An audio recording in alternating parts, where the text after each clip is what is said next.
Hey guys, Ollie here. Today we're going to be talking about how I discovered Wintersun and the kind of impact they've had on my life since I first discovered the band. So yeah, let's get to it. I first heard of Wintersun around about 2011 when I'd just been exposed to bands like Sonata Arctica, Nightwish, Hammerfall, Stratovarius, Rainseed, and other power metal bands. Because I'd search Google for things like top power metal albums of all time, or ever, or whatever. And I'd often see Wintersun's debut album right up there at the top, or at least near the top in pretty much most of the lists that I found. So let's find the album. Check it out, YouTube, download it somewhere. So I put it on. First impressions, what the fuck is this? I remember listening to Starchild and just being blown away. Why the hell is it so fast? Like, power metal? Bullshit. This is like ultra speed, death, screamy, growly metal. So I put it down and forgot about it, pretty much. Back to the safe world of Sonata Arctica ballads. I went on listening to that style for a long time, at least for a couple of years. I didn't really deviate much from that sort of softer kind of style. I mean, I delved more into the faster Sonata Arctica songs. But really, it was the vocal style that I liked most out of that. At some point in 2013, I noticed Wintersun's debut album in my library again, and thought, yeah, let's give it another try. Why not? It was, you know, widely praised, so why not give it another shot? I still hated it. I still fucking hated it. I couldn't stand listening to it. Though this time, I decided to see if they'd done anything else, because that's just the only album I'd heard of. So I ended up checking out. I went to YouTube and noticed Time 1 had been released fairly recently. And then checked out, you know, Land of Snow and Sorrow live at Sonic Pump.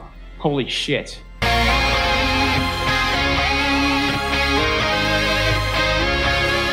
That intro, my god, that piece is so beautiful. Just the way that those guitars harmonize during that intro just sounds incredible. The chorus around the 650 mark in the video, and the shouts were just enough to hook me in.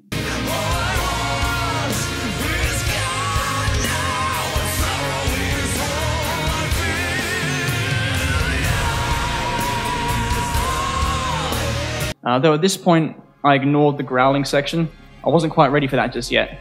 But from there, it just progressed, and I listened to Time, Suns of Winter and Stars, and became more familiar with the style and the structure of how it all worked. I began to really appreciate the level of musicianship on display with this album.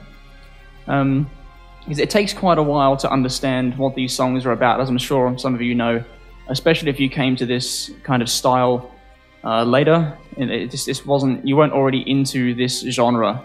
You know, start again. If you're not really into this genre and you come straight into it, then yeah, it's not going to be very smooth. So once I got an understanding of what the hell was going on, you understand the melodies and the basic structure, I guess, you're blown away at that point. This led me to revisit the debut album with a fresh perspective and understanding of the band.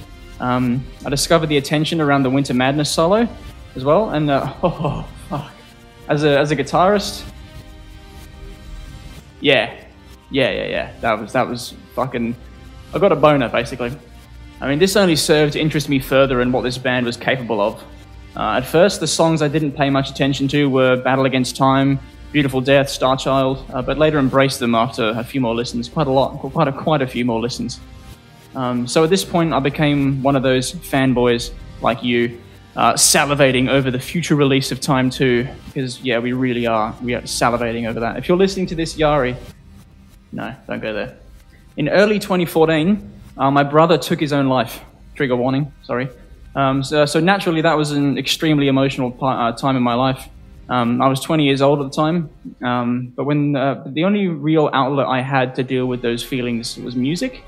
I think that allowing music to be a part of your life that is heavily intertwined with your emotions can provide a structured environment to help organize those emotions and allow your mind to better understand them. Just a theory for you there.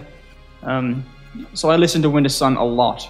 Ever since then, I've pretty well been addicted to their music, as you can probably guess, because just look at the channel you're watching now. Yeah.